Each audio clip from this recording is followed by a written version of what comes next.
സ്നേഹമുള്ള ഉസ്താദുമാരെ കൂട്ടുകാരെ, നമ്മൾ ഇന്ന് ഒരുമിച്ച് കൂടിയത് നമ്മളുടെ നബി മുഹമ്മദ് മുസ്തഫ സല്ലല്ലാഹു അലൈഹി വസല്ലമ തങ്ങളുടെ ജന്മദിനം ആഘോഷിക്കാനാണ്.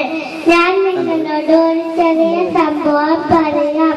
നബി എന്നും ഒരു വഴിയിലൂടെ പോകുമ്പോൾ ഒരു ജൂതപ്പെണ്ണ് നബിയുടെ മുഖത്ത് തുപ്പുമായിരുന്നു.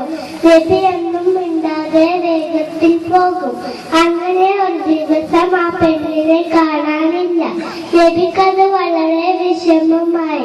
നബി ചോദിച്ചപ്പോൾ അവർ രോഗത്തിലാണെന്നാണോ പറഞ്ഞു. നബി വീട്ടിൽ പോയി നോക്കിയപ്പോൾ അവർക്ക് സുഖമില്ലായിരുന്നു. അവൻ നബിയെ കണ്ടപ്പോൾ അത്ഭുതപ്പെട്ടു.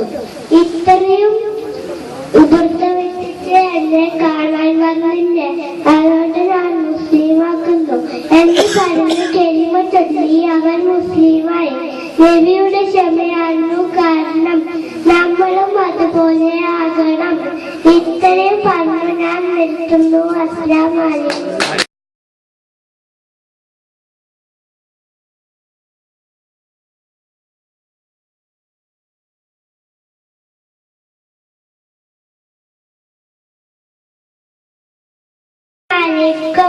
മദീന